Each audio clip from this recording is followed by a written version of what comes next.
Ghost of Spirit Bear by Ben Mikaelsen, Chapter 13. It was another week before any word came back on changing the mascot. Miss Kennedy's voice sounded tired during the morning announcements. She ended by saying, "I'm sorry, but the plan for a Spirit Bear mascot has been turned down by the district office. Thanks to all the students who worked so hard on that project." Cole felt like he had been kicked in the gut. First, adults told students that they could make a difference and that they should be responsible.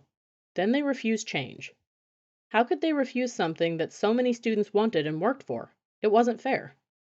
"Maybe this request being turned down isn't our reality," Cole told Peter after school. "I don't get this reality stuff," Peter admitted. "Maybe having our idea turned down is just the first step," Cole said. "Maybe the most important step is how we react to that rejection. Do we lie down and give up, or do we fight? Maybe that decides our true reality." Peter looked puzzled. "I'll show you," Cole said. "After school, we'll go back and talk to Miss Kennedy." "I'm sorry about the district's decision," Miss Kennedy said plainly as they entered her office. "How could they turn down our proposal?" Cole asked with frustration. "Over 90% of the students signed our petition. Haven't they heard of democracy?" She looked at them over her glasses. "Haven't you heard of bureaucracy? They said the cost of changing sports and band uniforms would be prohibitive. They think the Minneapolis Central Bulldogs have a rich tradition that needs to be respected and preserved."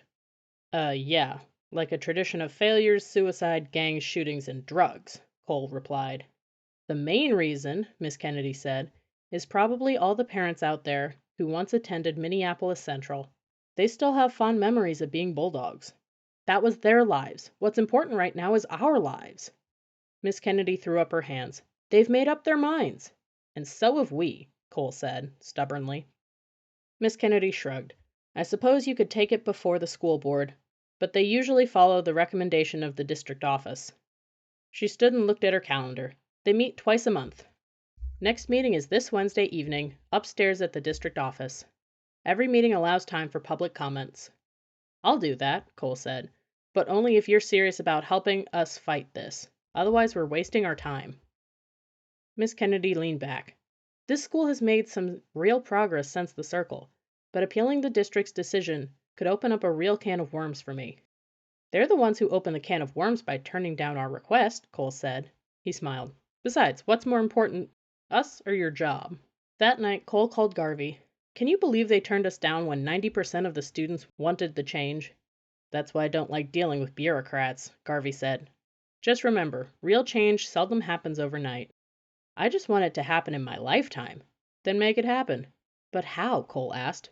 Before Garvey could answer, Cole added, "I know, I'll think of something." "You will," Garvey answered. Nervous, Cole attended Wednesday night's school board meeting along with Peter. Several other students joined them, including Keith. Keith still acted funny around Peter. Cole rehearsed what he planned to say in his mind, fearing he would open his mouth and nothing would come out but gibberish. He grew even more afraid when the board members started in with all their proper legal mumbo-jumbo. Everything was proclamations, nominations, proposals, addendums, agendas, amendments, and motions. It was like a meeting of Congress. Cole had the greatest urge to just leave and forget the whole stupid thing. Why should he care? Miss Kennedy didn't. But too many students had joined him. He couldn't back out. Cole forced in deep breaths to keep from freaking. Finally, the board chairman, a short balding man, announced the meeting was open for public comments. Cole raised his hand. The chairman motioned toward the microphone at the front of the room and said, "Please step forward and state your name and address for the record and what it is you wish to comment about." Cole wiped his sweaty palms on his jeans as he walked to the front of the room. There were 9 board members and nearly 50 people attending the meeting. Cole swallowed, then stated his name and address. Why did they need his address? Were they going to publish this in the paper or turn it over to the police? Briefly, Cole told them who he was and what he had experienced on the island, something he suspected they already knew. "The circle is what helped me," he said, "and that is why we had a circle at school." "Yes, I've heard about you in Alaska, and I also heard about your school's circle," the chairman said. "But what is your request or comment tonight?" "Well, the circle is why I'm here," Cole said. "We need your help. Why is our mascot a growling bulldog if real strength comes from inside ourselves?" He paused. "The Spirit Bear showed me my inner strength.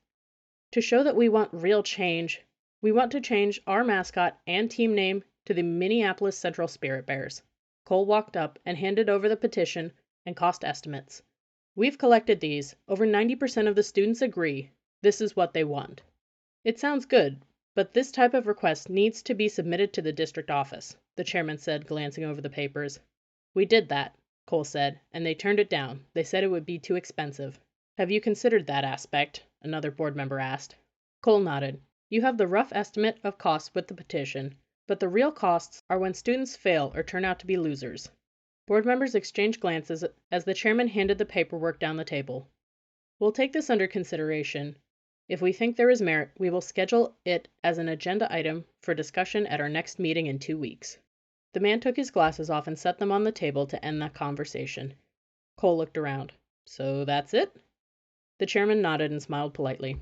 That's it. He looked past Cole into the audience. Are there any other public comments? Feeling defeated by the board's curt reaction, Cole left the meeting with Peter and the other students. Outside, one of the Kicks mimicked the board members. We'll discuss this later, he said in a Donald Duck voice. Shut up. Everybody laughed. Yeah, I'll bet they'll discuss it, one student grumped. I'll bet the petition is already in the garbage can. Cole turned to Keith. Thanks for coming tonight. Whatever, Keith said, not meeting Cole's eyes. Is something wrong? Cole asked. Keith turned to Peter. Can we talk? He asked. Peter eyed him suspiciously. You were one of the guys who beat me up, weren't you? Keith shook his head. No, but I know who it was. Who? Peter said. I can't rat on my friends. You can't or you won't, Peter said, staring. He blinked as he fought back tears. If you protect them, you're scum too, he shouted. Then he turned and ran. Cole looked Keith hard in the eyes. Peter's right. If that's the kind of friends you want, you're scum too.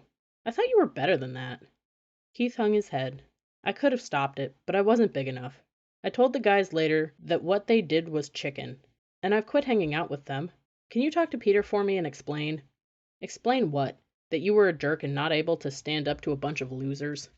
Keith allowed a smile. That would be a good start. A good start would be for you to do what's right, Cole answered. You mean rat on them?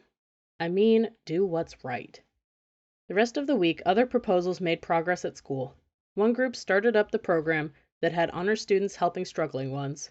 The new school newspaper, Our Voice, ran its first issue. The front page article was about grading teachers. One kid wrote, Colleges allow professors to be graded. Companies allow employees to grade supervisors. If teachers don't want to be graded by students, maybe we need to start a black market grading system where kids vote and the results are posted on an outside website, the article continued. If teachers don't need permission to teach poorly, then why do we need permission to grade them? Several teachers threatened to have the newspaper closed down because of the article, but Miss Kennedy sided reluctantly with the students, saying, I support the paper and the students' right of expression as long as they respect others' viewpoints. Miss Kennedy is destroying the school, Cole heard one teacher comment to another in the hallway. Ironically, the teacher was Cole's history teacher. She was boring.